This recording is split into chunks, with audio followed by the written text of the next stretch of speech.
할렐루야 아멘. 할렐루야. 주 예수 그리스도의 이름으로 하나님 말씀 증거하겠습니다. 우리 먼저 본문 말씀 창세기 25장 29절에서 34절까지의 말씀을 저와 한 구절씩 교독하도록 하겠습니다. 본문 말씀 창세기 25장 29절에서 34절까지의 말씀입니다. 창세기 25장 29절에서 34절까지의 말씀을 저와 한 구절씩 교독하도록 하겠습니다. 제가 먼저 읽도록 하겠습니다. 창세기 25장 29절. 야곱이 죽을 쑤었더니 에서가 들에서부터 돌아와서 심히 곤비하여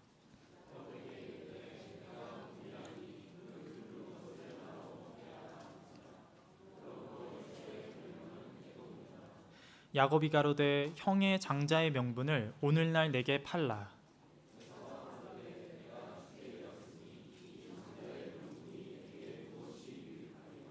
야곱이 가로되 오늘 내게 맹세하라.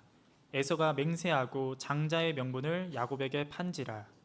야곱이 떡과 팥죽을 에서에게 주매 에서가 먹으며 마시고 일어나서 갔으니 에서가 장자의 명분을 경홀히 여김이었더라. 아멘. 할렐루야. 성도님들 평안하시죠? 오늘도 이렇게 하나님께 예배 드리기 위해 오신 성도님들께 하나님께서 말씀의 은혜와 깨달음 주시기를 원합니다. 오늘은 내가 죽게 되었으니 무엇이 유익하리요? 라는 제목으로 하나님 말씀 나누도록 하겠습니다. 여러분, 왕자와 거지라는 이야기를 알고 계십니까? 그 이야기에 보면 두 사람이 등장을 하는데 한 사람은 왕자고 한 사람은 거지입니다. 그런데 그 둘이 신기하게도 똑같이 생긴 거예요. 그래서 둘이 재미로 옷을 바꿔 입었다가 경비병한테 걸리거든요. 그런데 누가 쫓겨나냐면 왕자가 쫓겨나요. 거지 옷을 입고 있으니 거지인 줄 알고 이 왕자가 쫓겨나게 됩니다. 그렇게 왕자와 거지가 서로의 삶을 살아보게 된다는 내용이 바로 이 왕자와 거지의 이야기입니다. 이 왕자가 나중에 다시 왕자로 밝혀지면서 왕이 되게 되는데 굉장히 지혜롭고 현명한 왕이 되었다라는 게 이 이야기의 결말입니다.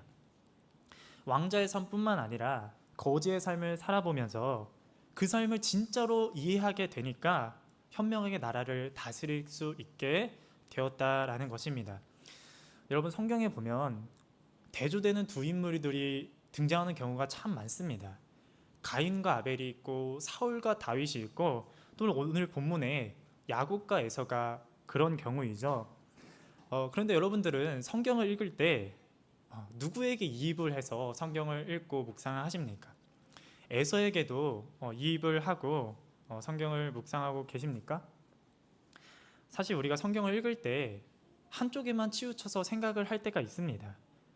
내가 아벨이고 야곱이고 다윗이다 라고 생각이 들 수가 있죠.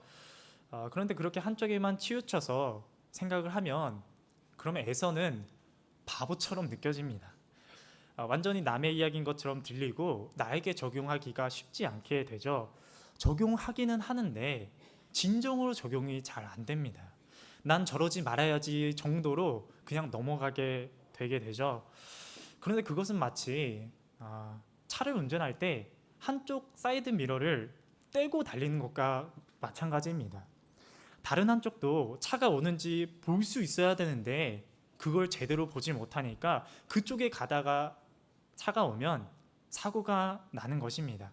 우리가 한쪽에만 치우쳐서 교훈을 얻으면 우리가 잘 가고 있는 것처럼 보이지만 중요한 순간이 올 때 사고가 날 수가 있습니다. 그래서 우리의 신앙은 균형이 있어야 하죠. 왕자가 거지의 삶을 살아봤기 때문에 진정으로 이해하고 균형 있게 나라를 다스렸듯이 우리도 균형 있게 적용할 수 있어야 한다라는 것입니다. 에서가 되라는 것이 아닙니다. 에서처럼 범죄하라는 이야기가 아니라 다만 이쪽도 우리가 깊이 이해하고 정말로 진정으로 적용해 볼 수 있어야 한다라는 이야기입니다.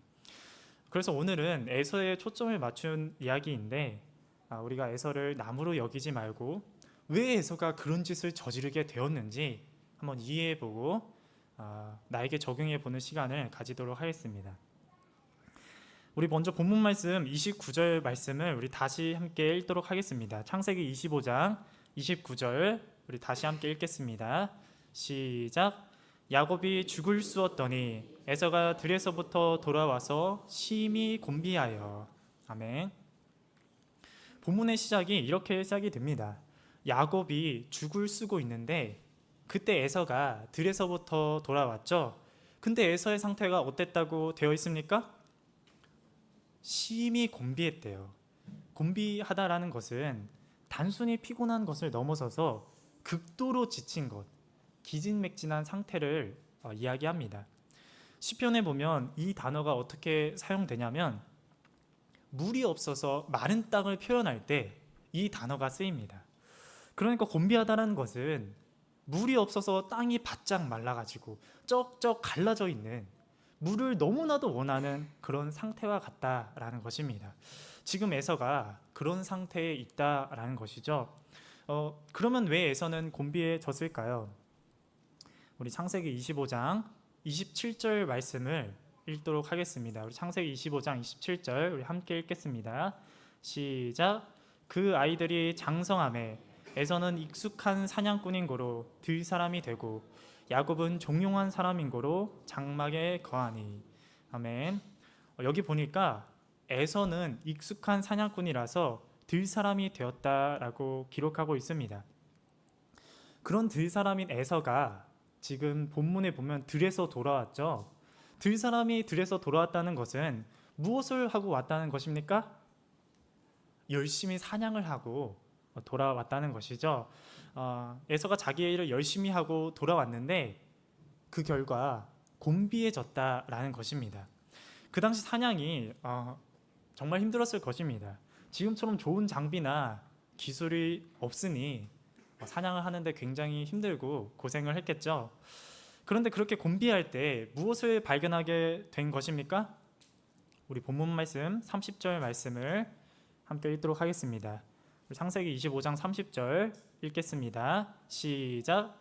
야곱에게 이르되 내가 곤비하니 그 붉은 것을 나로 먹게 하라 한지라. 그러므로 에서의 별명은 에돔이더라. 아멘. 에서가 곤비할 때 때마침 야곱이 죽을 쓰고 있는 것을 발견합니다. 그래서 뭐라고 합니까? 내가 곤비하니 그 붉은 것을 나로 먹게 하라 라고 이야기하죠. 원문에 보면 그 붉은 것을 두 번이나 이야기하고 있습니다. 그 붉은 것, 그 붉은 것을 나에게 먹게 하라 라고 이야기했다라는 것입니다. 얼마나 배가 고팠으면 이렇게 이야기하겠습니까? 그런데 문제는 이제부터 발생합니다. 야곱이 그래 형 배고프구나 고생했어 하고 그냥 죽을 줬으면 좋았을 텐데 그러지 않았던 것이죠. 우리 이어서 본문 말씀 31절 말씀을 함께 읽도록 하겠습니다. 창세기 25장 31절 읽겠습니다. 시작. 야곱이 가로되 형의 장자의 명분을 오늘날 내게 팔라. 아멘. 야곱이 형 에서가 죽을 달라고 하니까 뭐라고 이야기했습니까? 형이 장자의 명분을 내게 팔면 그러면 내가 죽을 줄게 라고 이야기를 한 것입니다. 장자의 명분은 무엇입니까? 장자의 명분은 먼저 태어났기 때문에 그만큼의 축복과 기업을 받을 수 있는 하나님께서 주신 그런 선물과도 같은 것이죠. 야곱이 지금 그것을 에서에게 요구한 것입니다. 여러분 이제부터가 중요한 내용인데 이제부터가 우리가 집중해야 합니다. 지금 에서는 곤비하고 굉장히 고픈 것이 있어요. 필요한 것이 있죠. 그런데 그것을 얻을 수 있는 상황이 온 거예요. 그런데 그것을 얻으려면 내가 가지고 있는 영적인 것과 맞바꿔야 한다는 그런 상황이 왔다라는 것입니다. 무슨 이야기냐면 한쪽을 얻으려면 한쪽은 포기해야 하는 상황이 왔다라는 것입니다. 이 상황을 우리가 인지하는 것이 중요합니다. 우리가 가끔 착각하는 것이 둘 다 누릴 수 있다라고 생각하는 것입니다. 사실 신앙생활 하면서는 우리는 한쪽을 포기하는 되는 경우가 너무나 많습니다. 그런데 그때 사람은 어떻게 하냐면 저울질을 합니다. 사람은 고민이 될 때 저울질을 하는 경향이 있습니다. 두 가지의 것을 저울 위에 올려두고 어떤 가치가 더 큰지에 따라 그것을 선택하려고 한다라는 것이죠. 지금 에서의 마음속에는 보이지 않는 저울 위에 한쪽에는 장자권, 한쪽에는 팥죽 한 그릇을 올려두고 저울질을 하고 있을 것입니다. 그런데 여러분, 어떤 것이 더 가치 있는 것입니까? 당연히 장자권이죠. 사실 우리 모두가 이미 정답을 알고 있지 않습니까? 여기 있는 분들 중에서 팥죽이 더 가치 있다라고 생각하시는 분들은 아무도 없을 것입니다. 사실 저울질도 가치가 비슷한 것을 두고 가려내려고 저울질을 하는 건데 이건 너무나도 당연한 것 아닙니까? 저울질 할 필요도 없이 너무나도 명확한 것 같은데 왜 에서에게는 이런 고민이 찾아온 것일까요? 그런데 여러분, 곤비할 때는 헷갈립니다. 곤비할 때는 한번 재보고 싶은 게 사람의 마음입니다. 그러니 한번 저울에 올려보자가 되는 것이죠. 그런데 그것이 시험에 드는 순간입니다. 여러분, 우리도 왜 흔들리게 되는 것입니까? 곤비하니까 흔들리게 되는 것입니다. 에서가 곤비하지 않고 배고프지 않을 때 야곱이 와서 이런 이야기를 했으면 에서가 뭐라고 했겠습니까? 주먹부터 올라갔을 수도 있죠. 그런데 곤비할 때는 달라진다라는 것입니다. 우리가 세상 살아가면서 곤비해질 때가 반드시 있습니다. 어떤 것에 곤비해지는가는 사람마다 다르겠죠. 마귀가 우리가 제일 약한 부분, 곤비해졌을 때 우리가 가장 흔들리는 부분을 잘 알고 있습니다. 어떤 사람은 돈이고, 어떤 사람은 이성이고, 어떤 사람은 가족이나 친구 관계에서 곤비해질 수가 있습니다. 그리고 그때가 시험의 순간이 될 수도 있겠죠. 그래서 곤비할 때는 조심해야 합니다. 내가 지금 여기에 곤비하구나, 나는 이 부분에서 곤비해질 수 있는 사람이구나 라는 것을 인지하고 있어야 돼요. 그것이 우리가 조심해야 되는 부분입니다. 그런데 여러분, 이런 생각이 들 수가 있죠. 사실 곤비해도 그래도 장자권을 선택하면 그러면 되는 거 아닙니까? 지금 듣고 계신 성도님들도 곤비하더라도 여전히 정답이 무엇인지 잘 알고 있을 것입니다. 그런데 에서는 무엇을 선택했습니까? 그런데 에서는 팥죽을 선택하죠. 여러분, 이게 이해가 되십니까? 에서가 팥죽을 정말로 좋아하는구나 라고 생각하고 넘길 만한 문제가 아닌 것이죠. 왜 에서는 팥죽을 선택했을까? 곤비해서 그런 것입니까? 곤비하다는 것은 사실 시험의 환경에 불과합니다. 우리를 흔들릴 수 있게 만드는 요소지만 그것이 본질적인 이유는 아니죠. 모든 사람이 곤비하다고 잘못된 선택을 하는 건 아니지 않습니까? 본질적인 이유는 곤비한 상황을 맞았을 때 그때 내 영적인 상태에 그 이유가 있는 것입니다. 그래서 우리가 이것을 알아야 합니다. 에서의 영적 상태는 어땠길래 곤비한 상황이 왔을 때 그런 잘못된 선택을 한 것인지 그것을 우리가 이해할 수 있어야 한다는 것이죠. 그냥 에서 어리석다, 난 저러지 말아야지 하고 그 정도로만 하고 넘어가면 우리도 에서와 같은 상황이 왔을 때 사고가 날 수가 있습니다. 왜 에서가 그 상황에서 팥죽을 선택했는지 영적으로 깊이 이해하고 나에게 적용을 해야 그래야 우리에게 이 말씀이 유익이 되는 것입니다. 그래서 지금부터 그 이유를 살펴보도록 하겠습니다. 우리 32절에 보면 놀랍게도 왜 팥죽을 선택했는지 에서 스스로가 그 이유를 이야기합니다. 우리 본문 말씀 32절 말씀을 함께 읽도록 하겠습니다. 창세기 25장 32절 읽겠습니다. 시작. 에서가 가로되 내가 죽게 되었으니 이 장자의 명분이 내게 무엇이 유익하리요. 아멘. 여기 보니까 에서가 스스로 이야기하죠. 뭐라고 하고 있습니까? 내가 죽게 되었으니 장자의 명분이 내게 무엇이 유익하리요. 이게 무슨 이야기입니까? 이것은 지금 어쩔 수 없다라고 이야기하는 거예요. 장자의 명분 중요한 거 아는데 나 지금 어쩔 수 없는 상황이야 라고 이야기한 것입니다. 지금 배가 고파서 죽게 생겼는데 죽으면 장자의 명분이고 뭐고 다 무슨 소용이야 라고 이야기한 것이죠. 근데 여러분, 성경에서는 에서가 팥죽을 선택한 이유가 그게 아니라고 이야기를 합니다. 지금 에서는 그 팥죽을 선택한 이유를 그거라고 얘기했는데 성경은 다르게 이야기합니다. 우리 본문 말씀 34절 말씀을 함께 읽도록 하겠습니다. 창세기 25장 34절 우리 함께 읽겠습니다. 시작. 야곱이 떡과 팥죽을 에서에게 주매 에서가 먹으며 마시고 일어나서 갔으니 에서가 장자의 명분을 경홀히 여김이었더라. 아멘. 여러분, 성경에서 에서가 팥죽을 선택한 이유를 뭐라고 이야기하고 있습니까? 에서가 장자의 명분을 경홀히 여겼다라고 말하고 있습니다. 에서가 이야기한 이유와는 다르죠. 에서는 내가 죽게 되었으니 어쩔 수 없어서 장자권을 판 것이라고 이야기했는데 성경은 그게 아니야. 너가 장자의 명분을 경홀히 여겨서 그런 거야 라고 지금 이야기한 것입니다. 에서의 이유와 성경에서 말하는 이유가 다른 것은 왜일까요? 그것은 에서가 자신의 이유를 합리화했기 때문입니다. 성경은 에서가 합리화한 것을 정확한 이유로 정정한 것이죠. 여러분, 에서가 하는 일은 마치 어떤 것이냐면 저울질을 하는데 한쪽에 상황이라는 다른 요소를 지금 올려놓은 거예요. 여러분, 마귀가 에서에게 지금 곤비하다는 상황을 던져줬습니다. 그런데 그것을 자기가 저울 위에 올려놓은 거예요. 상황을 올려놓고 내 기분과 내 욕심과 내 욕망을 올려놓고 그리고 이야기하는 것이죠. 봐봐, 이게 더 무겁잖아. 여러분, 우리가 영적인 가치가 중요하다는 거 모르는 사람이 없습니다.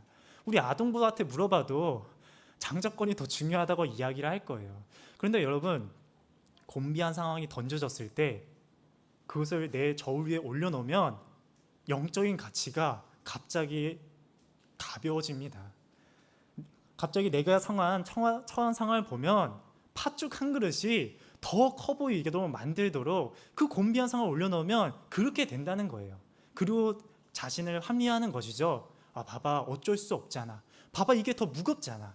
이렇게 생각이 되는 것입니다. 이것이 합리화의 과정이죠. 그래서 합리화는 참으로 두려운 것입니다. 성경에 보면 합리화를 잘하는 인물 중에 사울이 있습니다. 우리 사무엘상 13장 12절 말씀 한번 찾아보겠습니다. 사무엘상 13장 12절 말씀 우리 함께 읽도록 하겠습니다. 사무엘상 13장 12절 말씀을 우리 함께 읽도록 하겠습니다. 사무엘상 13장 12절 우리 찾으셨으면 다 함께 읽겠습니다. 시작. 이에 내가 이르기를 블레셋 사람은 나를 치러 길갈로 내려오겠거늘 내가 여호와께 은혜를 간구하지 못하였다 하고 부득이하여 번제를 드렸나이다. 아멘. 여러분, 사울이 사무엘을 기다려야 되는데 기다리지 못하고 자기가 스스로 번제를 드리는 그런 죄를 저지릅니다. 그리고 사무엘에게 왜 자기가 그런 죄를 지었는지 이야기를 하는데 뭐라고 이야기합니까? 내가 부득이해서 그랬습니다 라고 이야기를 합니다. 블레셋 사람은 나를 치러 오는데 내 사람들은 흩어지고 당신은 오지 않으니까 그러니 내가 어쩔 수 없어서 그런 것입니다 라고 이야기를 합니다. 마치 상황이 그렇게 만든 것처럼 억울한 것처럼 사울이 이야기를 하죠. 그런데 사무엘은 이렇게 이야기합니다. 이어서 13절 말씀 우리 함께 읽겠습니다. 사무엘상 13장 13절 읽겠습니다. 시작. 사무엘이 사울에게 이르되 왕이 망령되이 행하였도다. 왕이 왕의 하나님 여호와께서 왕에게 명하신 명령을 지키지 아니하였도다. 그리하였다면 여호와께서 이스라엘 위에 왕의 나라를 영영히 세우셨을 것이오늘. 아멘. 사무엘이 뭐라고 합니까? 왕이 망령되이 행했다라고 이야기합니다. 상황이 그렇게 만든 것이 아니라 당신이 여호와의 명령을 지키지 않은 것입니다 라고 그 이유를 정확하게 이야기를 하죠. 히브리서에 보면 히브리서에서도 에서를 망령된 자라고 이야기합니다. 히브리서 12장 16절을 제가 읽겠습니다. 히브리서 12장 16절, 음행하는 자와 혹 한 그릇 식물을 위하여 장자의 명분을 판 에서와 같이 망령된 자가 있을까 두려워하라. 아멘. 여러분, 에서의 행동은 망령된 행동이라고 성경이 이야기하고 있습니다. 하나님의 축복을, 그 가치를 알면서 그것을 경홀히 여기고 버리면 그게 망령된 행동이라고 성경이 이야기하는 것이죠.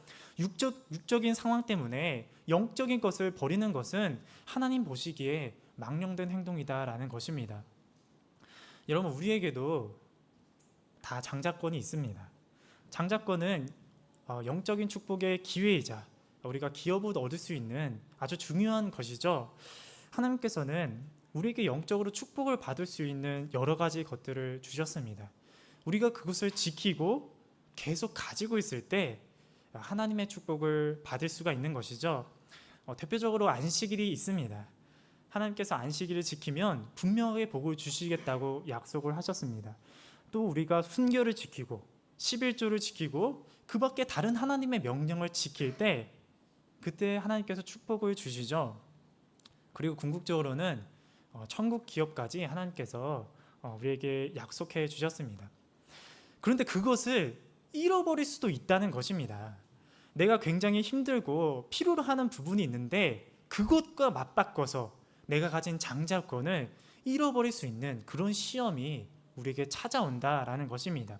안식일과 순결과 11조와 어쩌면 내 모든 신앙까지도 맞바꾸도록 만드는 그런 시험이 우리에게 찾아온다는 것이죠. 여러분, 우리나라가 지금 주 5일제가 된 지도 꽤 됐는데, 그런데 주위를 둘러보면 안식일을 지킬 수 있는 직장을 잡는 것은 너무나도 어렵습니다. 여전히 그것은 어려운 일이죠. 그런데 어떤 사람에게는 여유가 있어서 안식일 지킬 수 있는 직장 잡을 때까지 크게 힘들지 않을 수도 있습니다. 그런데 어떤 사람은 너무 곤비해서 그때까지 기다리는 것이 너무 힘들고 너무 어렵게 느껴질 수도 있지 않습니까? 그렇게 느끼는 것은 사실 어떻게 보면 자연스러운 것입니다. 그렇게 느끼는 것이 잘못된 것은 아니죠. 실제로 우리 삶의 문제는 사람에 따라 굉장히 큰 사람도 있습니다. 그러나 본질 이상으로 부풀리는 것은 그것은 위험한 것입니다. 사실 팥죽 안 먹었어도 에서가 죽지 않았을 것입니다. 그럼에도 내가 죽게 되었다라고 말하는 것은 저울에 자꾸만 이상한 것을 올려놨다는 뜻이에요. 그러니까 그게 부풀려져 보였다는 것이죠. 그리고 그러다 보면 잘못된 선택을 하는 것에 대해 용기가 생깁니다. 담대함이 생기고 결국 큰 실수를 저지를 수도 있다라는 것이죠. 그런데 여러분, 한번 생각해 보시기 바랍니다. 어쩔 수 없었다, 부득이했다, 내가 죽게 되어서 그랬다라고 하나님 앞에서 이야기를 할 수 있을까요? 우리는 그렇게 이야기를 해도 하나님께서는 과연 어떻게 이야기를 하실까요? 그게 정말로 두렵지 않으십니까? 그래서 우리는 합리화해서는 안 되고, 만약 합리화해서 잘못된 선택을 했다면 돌이켜야 합니다. 합리화한 것을 인정하고 하나님께 회개해야 합니다. 여러분, 곤비함의 문제가 아닙니다. 곤비함이 아니라 곤비할 때 내 신앙의 문제입니다. 그것을 인정해야 우리가 다시 돌이킬 수가 있습니다. 잘못된 선택에는 반드시 후회가 찾아옵니다. 우리 창세기 27장 34절 말씀 우리 함께 읽겠습니다. 창세기 27장 34절 우리 함께 읽겠습니다. 창세기 27장 34절 우리 찾으셨으면 함께 읽겠습니다. 시작. 에서가 그 아비의 말을 듣고 방성되곡하며 아비에게 이르되 내 아버지여 내게 축복하소서, 내게도 그리하소서. 아멘. 에서가 장자권을 팔고 축복을 빼앗겼을 때 아기처럼 웁니다. 방성대곡을 하고 아버지를 붙들면서 엉엉 웁니다. 우리가 이 모습이 되지 않으려면 우리는 장자권을 지킬 수 있어야 합니다. 그런데 그러면 그러면 어떻게 해야 할까요? 어떻게 해야 우리가 곤비할 때도 우리의 신앙을 지키고 영적인 가치를 계속해서 우리가 선택할 수 있는 것일까요?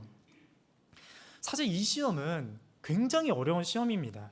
여러분, 예수님도 40일 금식해서 너무나도 배고프실 때 돌이 떡이 되게 하라는 그런 시험을 받았잖아요. 마귀가 예수님을 넘어뜨리려고 얼마나 고심해서 어려운 시험을 줬겠습니까? 그런데 그 시험이 바로 이런 시험이었다는 것입니다. 그래서 이 시험은 이겨내는 것이 어려운 시험이에요. 곤비할 때 영적 가치를 지키는 것은 너무 어려운 일입니다. 그런데 그럼에도 이겨내야 합니다. 그리고 그럼에도 이겨낼 수 있습니다.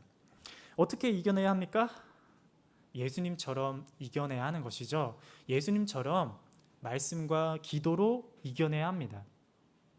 그런데 더 정확하게는 예수님처럼 말씀과 기도로 장성을 이루어 가야지 이겨낼 수 있는 것입니다. 지속적인 말씀과 기도가 있어야 한다는 것이죠. 여러분, 예수님은 자라나면서 장성을 이루어 가신 분이십니다. 처음부터 예수님께서 모든 면에서 장성하신 것이 아니죠. 그래서 예수님이 자라가시는 모습을 묘사한 것을 보면 이렇게 기록되어 있습니다. 누가복음 2장 52절을 제가 읽겠습니다. 누가복음 2장 52절. 예수는 그 지혜와 그 키가 자라가며 하나님과 사람에게 더 사랑스러워 가시더라. 아멘. 예수님께서는 키만 자란 게 아니고 지혜가 같이 자라가셨습니다. 또 예수님께서는 사람에게만 사랑스러워 간 게 아니라 하나님께도 사랑스러워 가셨습니다. 예수님께서는 육적 성장뿐만 아니라 영적인 성장도 하고 계셨다라는 것입니다. 성전을 자기 아버지의 집이라고 이야기하면서 하나님의 말씀에 대해 듣기도 하고 묻기도 하면서 그렇게 자라가셨습니다. 영적으로 장성해 갔다라는 것이죠. 그런데 에서는 어떻습니까? 여러분, 성경에서 에서도 장성했다고 기록되어 있습니다.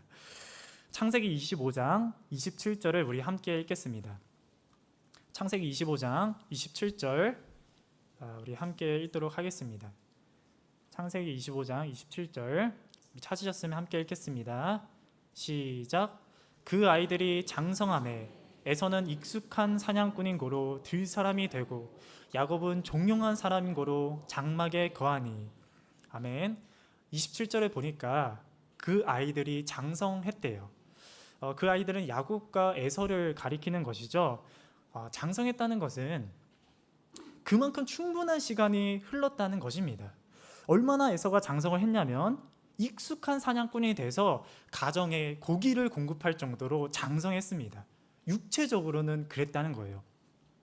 그런데 영적으로는 그러지 못한 것입니다.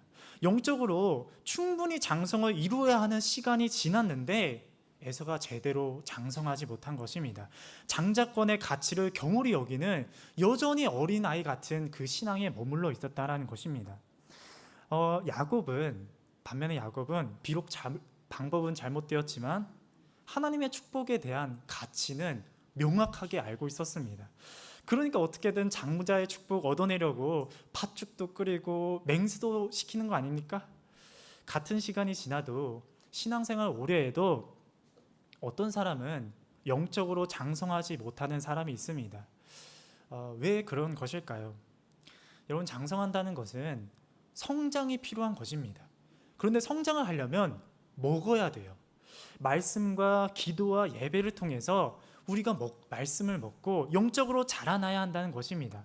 또 언젠가는 딱딱한 것도 먹을 수 있어야 하는 것이고 고난도 당해보고 연단도 견디고 하나님을 의지해서 여러 가지 체험을 또 해봐야 합니다.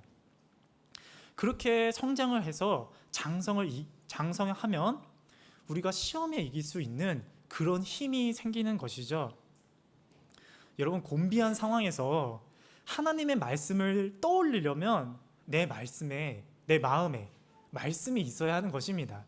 여러분, 곤비한 상황에서 하나님의 말씀이 떠오른다는 게 그렇게 당연한 일이 아닙니다.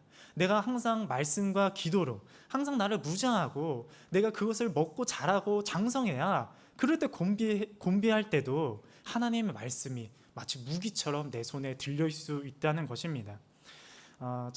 그래서 우리가 지속적인 말씀과 기도를 통해서 그것을 우리 마음에 새겨야 하는 것이죠.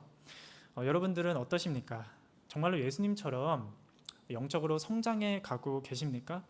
성경을 열심히 읽고 예배에 열심히 참석하고 기도로 하나님과 교제하고 계십니까?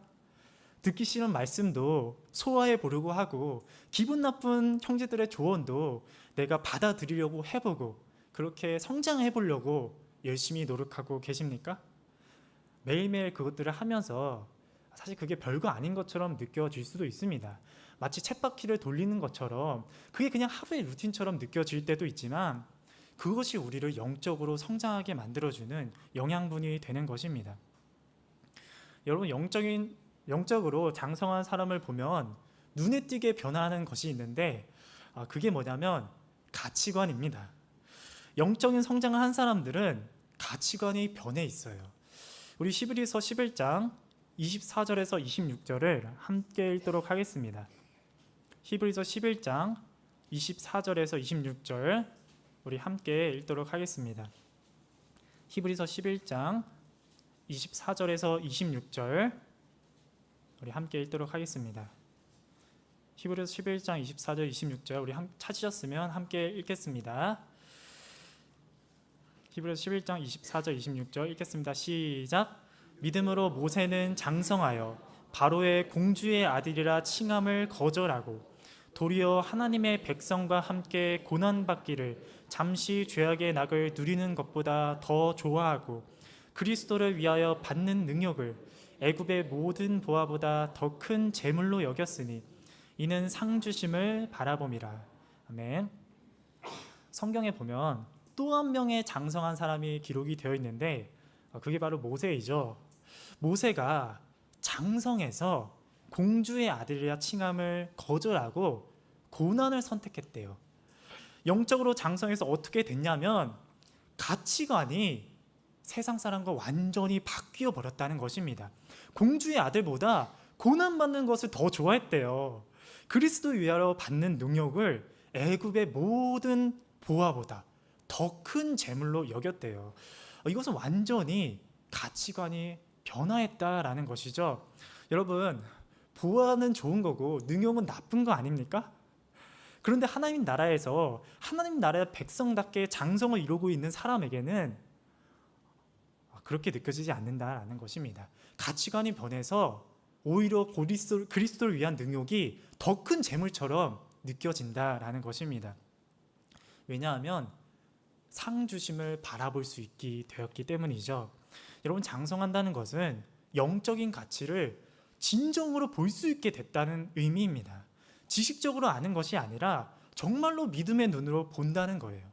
육적으로는 보이지 않고 멀리 있지만 분명하고 확실하게 하나님의 상급을 본다는 것입니다.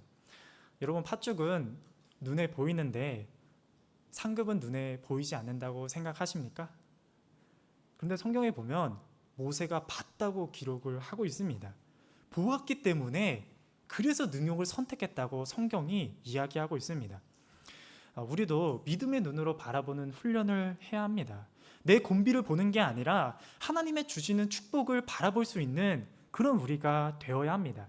그럴 때 비로소 애굽의 모든 보화보다 그리스도를 위한 능력이 더 가치 있고 더 영광스럽고 더 나에게 필요한 것이다 라고 느끼고 선택할 수 있는 것입니다. 여러분, 지금 제가 계속해서 이야기하고 있는 것은 팥죽을 선택하지 말라고 이야기를 하고 있습니다. 그런데 그게 어떤 사람에게는 이렇게 들릴 수도 있을 것 같습니다. 팥죽을 선택하지 않으면 그러면 어쩌란 말이냐, 이렇게 들릴 수 있습니다.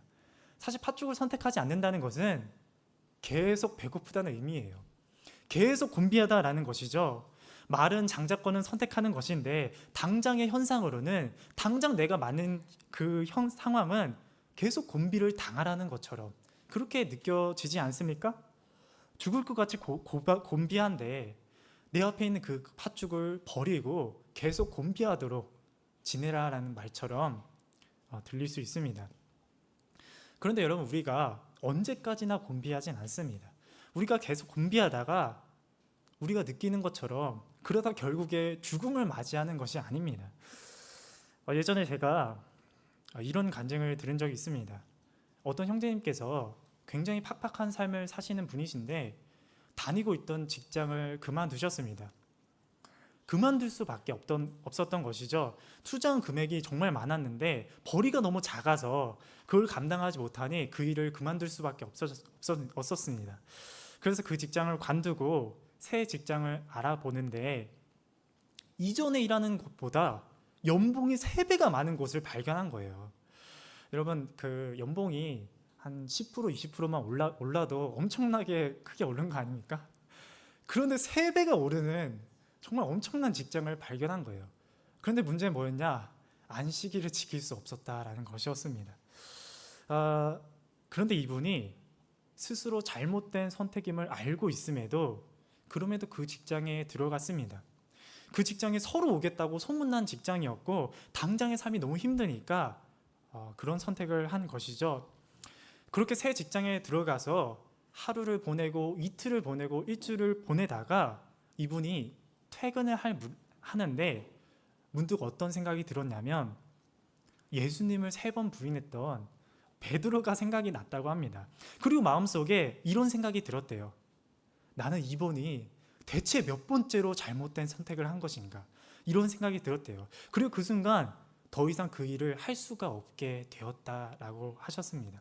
지금이라도 늦지 않았다. 나는 당장 돌아가야 된다라는 마음이 들었다고 합니다. 그래서 그 다음날 회사에 그만두겠다고 이야기를 하고 집으로 돌아왔다고 합니다. 어떤 대책을 세우고 이야기한 것이 아니라 그 다음날 바로 가서 그만두겠다고 이야기를 한 것이죠. 그리고 돌아오는 차 안에서 하나님께 정말로 회개의 기도를 드렸다고 합니다. 그런데 동시에 걱정이 됐대요. 이제 어떡하지? 당장 너무 힘든데 내가 다시 직장을 잃어버렸으니 이제 나는 어떡하지? 라는 생각이 들었대요. 그러니 얼마나 이분이 또 두려움이 가득했겠습니까?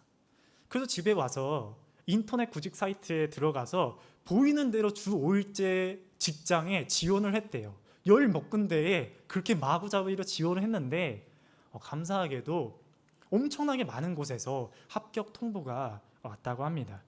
그래서 그 중에서 안식일을 지킬 수 있는 좋은 직장을 얻었다라는 그런 간증이었습니다.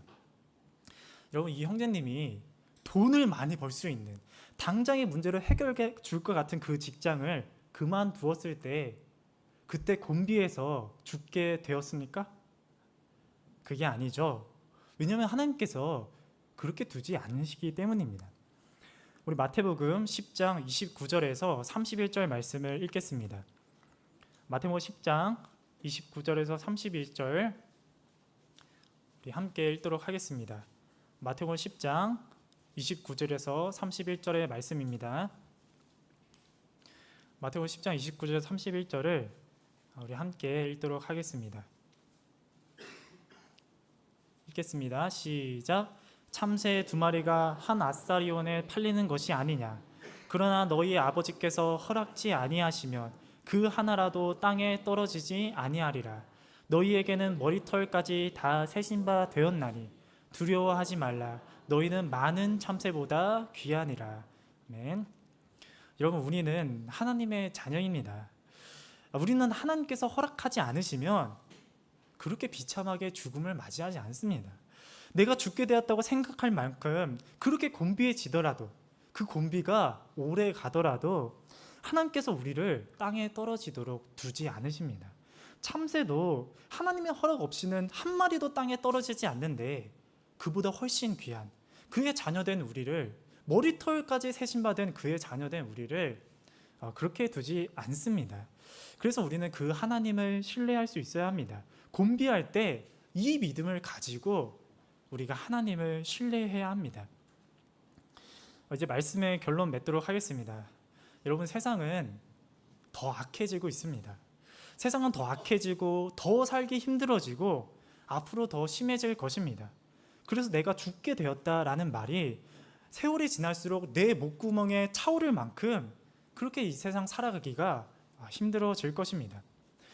그런데 그래서 우리는 반드시 장성을 이루어 가야 합니다. 말씀과 기도로 성장해서 하나님의 상급을 바라보고 우리의 장자권을 지키는 사람으로 우리는 성장해 가야 합니다. 그리고 권면 드리는 것은 혹시 곤비에서 당장 시험에 든 분이 계시다면 예수님을 생각하고 기도하시기를 권면드립니다. 여러분, 예수님을 생각하고 기도할 때 저는 많은 마음의 문제가 해결된다고 믿습니다. 예수님께서 내가 죽게 되었다고 말씀하신 적이 있으시죠? 언제 그러셨습니까? 십자가를 지기 전에 겟세마네 동산에서 기도하실 때 피 같은 땀을 흘리면서 기도하셨습니다. 그때 내 마음이 심히 고민되어 죽게 되었다라고 이야기하십니다. 이 잔을 지나가게 해달라고 그렇게 피 같은 땀을 흘리면서 기도하셨습니다. 그런데 예수님은 그 시험에서, 그 상황에서 죽는 것을 선택하셨습니다. 왜 그러셨습니까? 그 고통과 그 조롱과 하나님께 버림받는 그 상황을 다 알면서도 죽는 것을 선택하셨습니다. 그것은 우리 때문에 그러신 것이죠. 우리를 살리시기 위해서 선택하신 것입니다. 예수님께서 먼저 우리에게 본을 보여주셨습니다. 그래서 우리도 예수님을 선택해야 합니다. 예수님께서 우리를 위해서 우리를 포기하지 않았듯이 우리도 곤비하더라도 예수님을 포기해서는 안 됩니다. 우리를 위해 죽으신 예수님보다 우리에게 귀한 것이 어디 있습니까? 그래서 곤비에서 시험이 들 때 예수님을 떠올리고 기도하시길 권면드립니다. 그런다 하나님께서 우리에게 정말로 참된 가치가 무엇인지를 깨닫고 우리의 마음을 옳은 방향으로 바꿔주실 줄로 믿습니다.